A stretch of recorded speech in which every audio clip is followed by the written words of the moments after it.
I want to get started, maybe just on the jiu-jitsu side of things and how you got started in your jiu-jitsu career. How old were you and with who did you start? So I started in I would say end of 2010. So technically I didn't like go to a gym and was like, oh, this is cool, let me go join a gym. So what happened was my brother was training a little bit. So obviously a lot of people know my brother. He started off training through another guy that he knew, that he played rugby with, I think. And then he started with Rico, I think, who now also coaches me. He started with him in I would say just the beginning of 2010, maybe to the middle of 2010. And then because he was so eager to fight, he wanted to train for a fight. I was in matric in 2010, so I was training rugby in the afternoon. And then when I got home, my brother said, hey man, I need to train for the fight, but obviously all my training partners are busy. Rico's not at home, but he gave me the key to his garage. Let's go train. And I said, dude, there's no way. Firstly, you're older than me. You're way more intimidating. You actually like fighting. I barely fight. I've never really had a street fight in my life. He says, no, man, here's the thing. And this is where he caught me. This is the sales pitch that he gave me. He's like, you're going to put on gloves and you're going to hit me and I will not hit you. And I'm like, and as a younger brother, I was like, holy crap, I get to hit my brother and he's not going to hit me back. Let's go. And we, so where Rico stayed, where his garage was wasn't that far from us. So we just jogged there.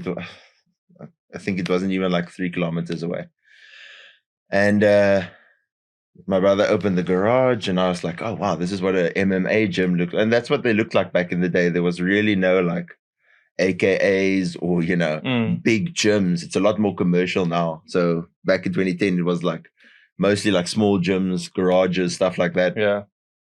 And my brother's like, here's some gloves. And I had a mouth guard from rugby. So I brought that with. And I had my PT shorts and my t-shirt. And he gave me some shin pads. And he's like, okay, I'm just going to keep my hands up. And so way back when we fought with not headgear. There wasn't really headgear for MMA. So you would fight in the scrum pad. Yeah. Yeah. And so he had one on. And we were working and he was just moving his head and just moving, finding the movements. Obviously, he wasn't super trained at that stage as well. But even just with the little bit of training he had, I couldn't touch him. Really? As an 18-year-old, you're already especially an 18-year-old male, you're like, hey man, I can fight. I know how to throw a punch. I hit the air so much, I gasped. I couldn't breathe. And I was playing first team rugby. And I was like, gee, I cannot breathe. What is this?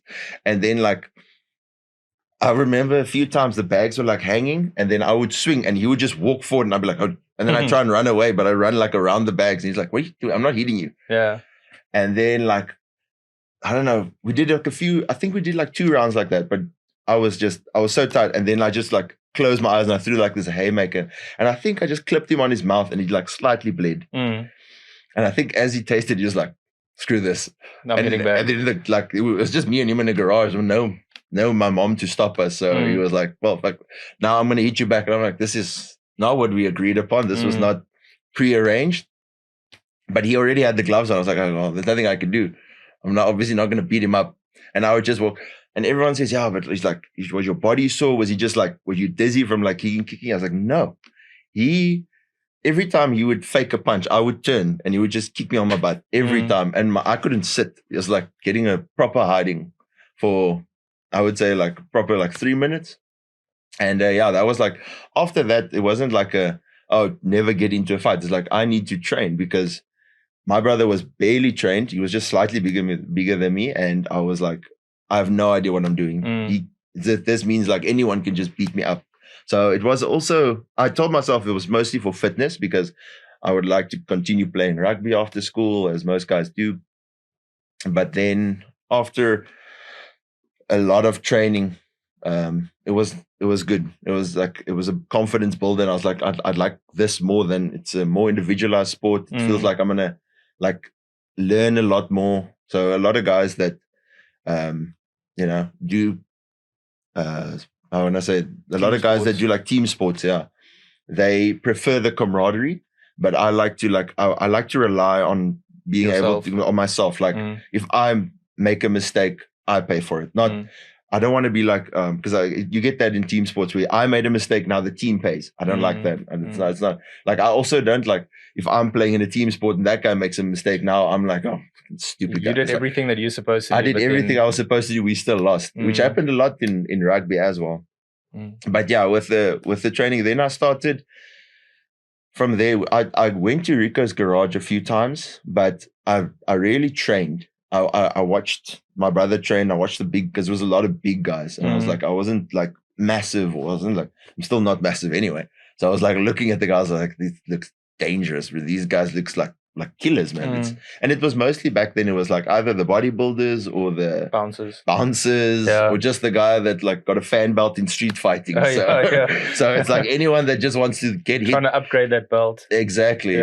And then I was like, okay, cool. I'm just gonna watch. And then Rico moved to Paro. The big the glass enclosed like gym, right? I think it was there above La Ponta Rosa. And then we were training there, like it was very dodged downstairs, but as soon as you got into the gym, it was fine. Then it was like the actual danger started, where people try to punch and kick you in the face. And that's where I started training with Rico, and then Mike Bernardo would come make a turn, like rarely. But yeah, I was always training under Rico. And yeah, there was a few times. Then after that, I started with like a little bit of kickboxing, but again, I had to get my how can I say my heart was a little bit weak at that stage. So as soon as someone would start hitting me, and I would like wilt them. Like that's why I started, like, my brother trained for 6 months. He started fighting. I trained for like almost 3 years before I actually started fighting. Like I competed in nogi grappling, but before fighting amateur fight, I had like a long training period.